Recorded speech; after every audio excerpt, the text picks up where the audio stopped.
Agora são 7h51, faltando 9 minutos para as 8 horas da manhã. Boletim epidemiológico de ontem confirma 6.770 casos de coronavírus em Foz, 6.363 pessoas liberadas do isolamento domiciliar, 226 estão isoladas, 76 internados em leito Covid, 94 mortes registradas.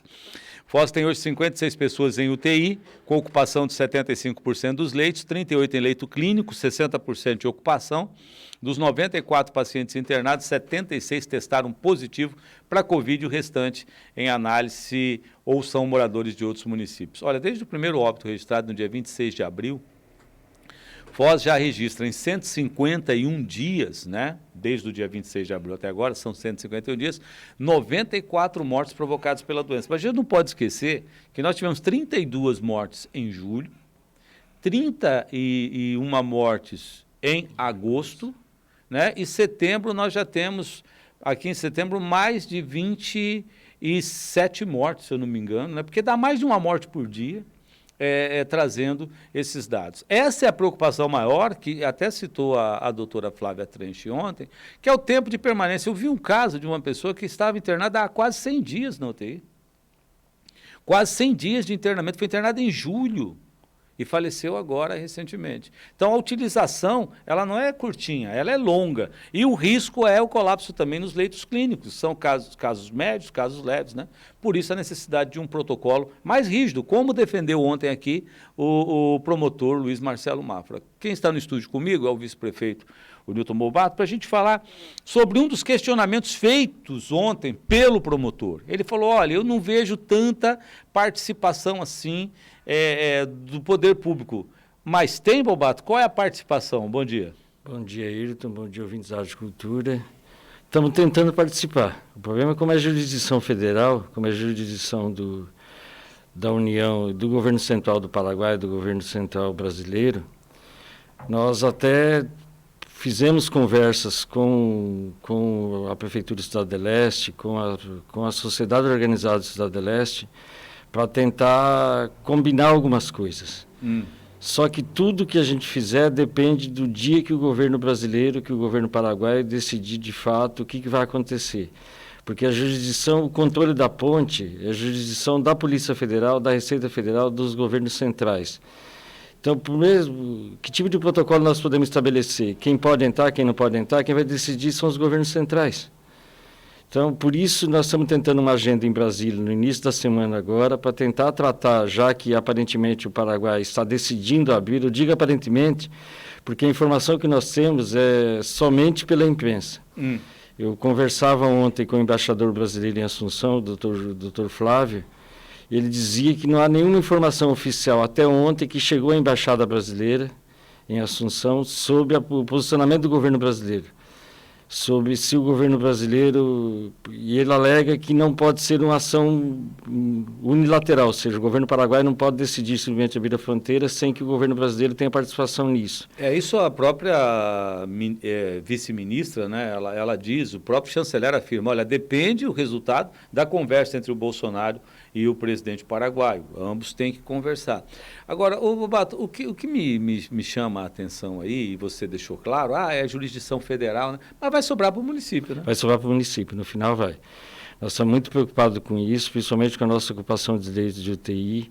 Nós temos, você tinha uma ideia, ontem, só no Hospital Municipal, tinha 44 pacientes usando respiradores de Covid, só de Covid, mas 22 de UTI geral.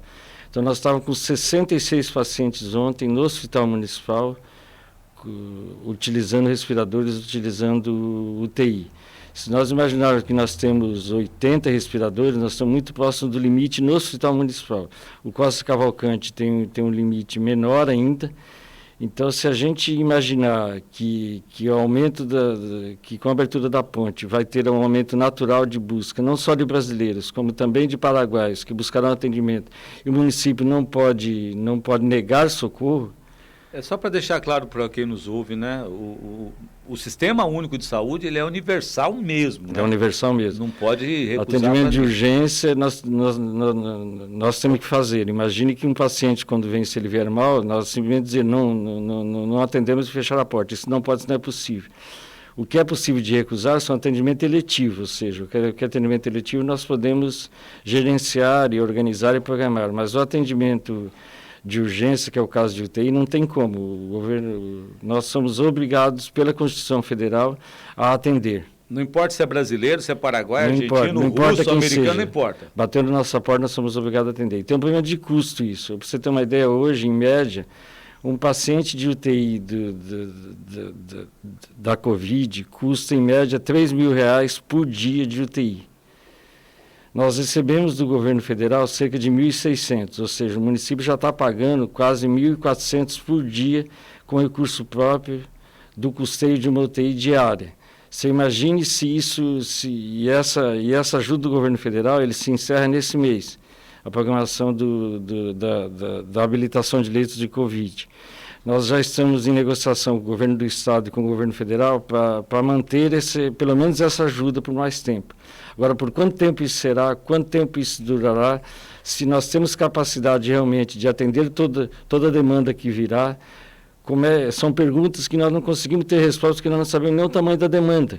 Se nós imaginássemos qual seria o tamanho da demanda, talvez pudéssemos programar o processo. Então, não basta ter um protocolo. O pessoal fala em protocolo. Que protocolo? Nós vamos controlar as pessoas que entrarão no país. O governo brasileiro aceitará criar um protocolo de controle de pessoas que adentram no país. Como é que se faria isso? São perguntas que são difíceis de ser respondidas numa fronteira que nós imaginamos você tem uma circulação de 30, 40 mil pessoas por dia. Como é que você controla isso?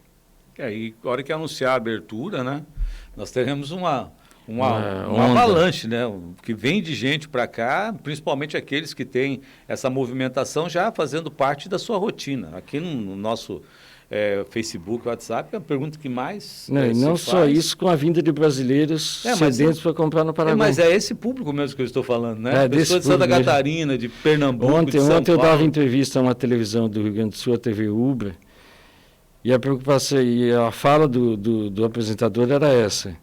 Boa parte dos gaúchos vive em Foz do Iguaçu e de vinda. E essa movimentação ela é preocupante.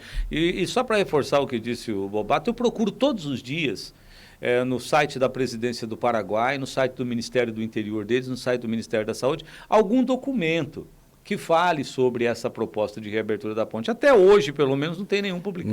Não há nenhum documento oficial, nem do governo brasileiro, nem do governo paraguaio. Nem que trate da reciprocidade que já é prevista na portaria brasileira de fechamento das fronteiras até o dia 26 de setembro, que é essa circulação do trânsito fronteiriço. O Eli está lá na ponte agora, ele traz informações de lá, eu já continuo a conversa com o vice-prefeito, que eu pedi licença para ele 1 minuto. Eli. Ok, bom dia pro Bobato que está aí no estúdio, e é em cima disso que vocês estão discutindo aí agora. Eu acabei de conversar com um policial rodoviário federal e eles estão nessa preocupação também, Ailton. E eu acredito que essa preocupação está se estendendo para quem trabalha aqui na aduana. Porque, por exemplo, vai ter que ter abordagem por parte da Polícia Rodoviária Federal para fazer revista, por parte de quem trabalha na Receita Federal. E a gente está, inclusive, conversando com o pessoal dos sindicatos justamente para saber que tipo de protocolo vai ser feito para que essas pessoas que vão estar trabalhando aqui na aduana possam ter a tranquilidade necessária para desenvolver o seu trabalho com segurança.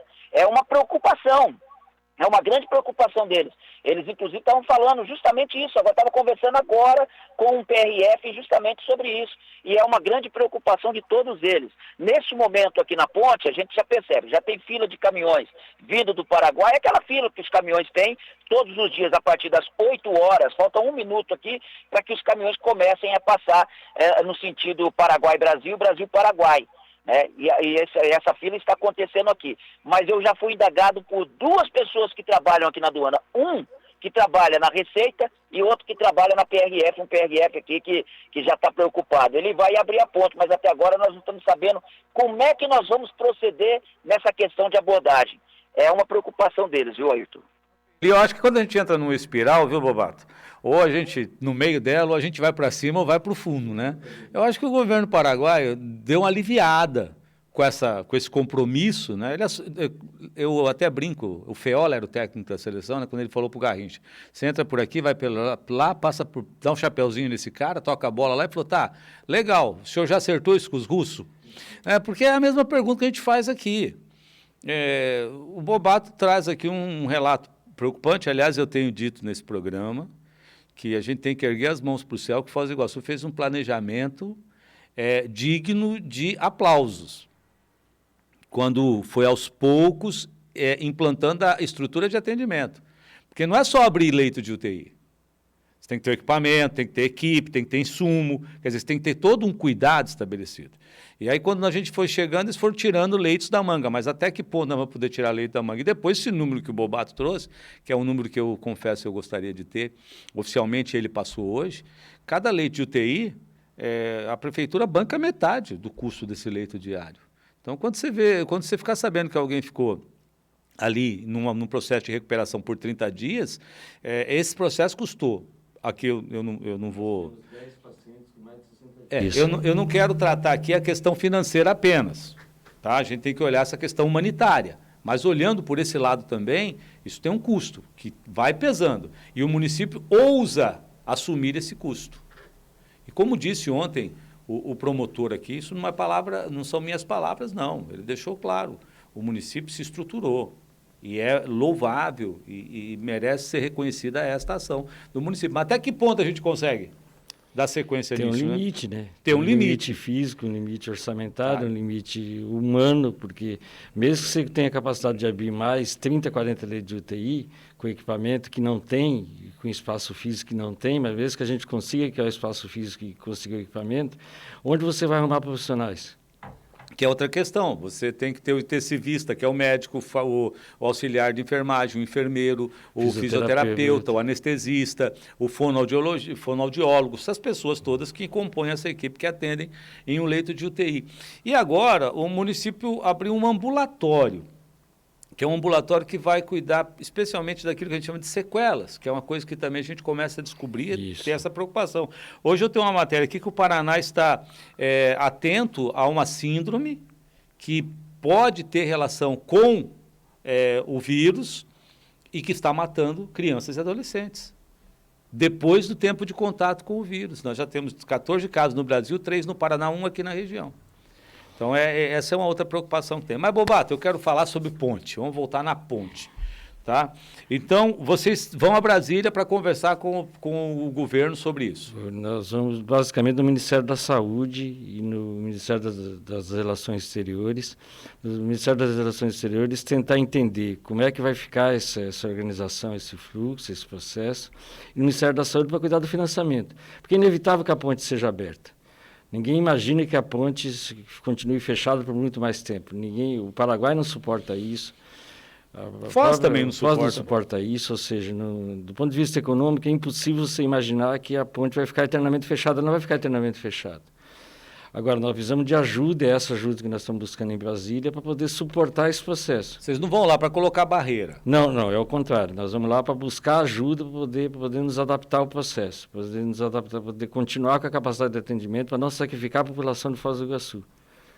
Essa é a ideia inicial. Então, só para deixar claro, né? Então, essa ida, ela é para tentar melhorar também um pouquinho esse repasse. Você falou que agora, no final do mês, termina o acordo da transferência de recursos. Foi feito por 3 meses, depois foi renovado por 30 dias. E nós estamos negociando isso. Já havia o secretário Beto Preto, do Governo do Estado, que é quem faz o pedido, né? Para renovar por pelo menos mais 30 dias, para a gente ver como é que se dá isso tudo. Nós temos 40 leitos habilitados, e nós estamos falando assim de uma capacidade, nós estamos falando se nós temos 40 leitos habilitados pelo SUS, nós temos 44 pacientes utilizando o UTI, ou seja, nós temos pelo menos 4 que já estão a mais do que os leitos habilitados. Que são bancados exclusivamente pelo caixa do município. Pelo município. Nós ainda temos vários outros custos que são bancados exclusivamente pelo município. Por exemplo, os exames laboratoriais são todos custeados pelo município.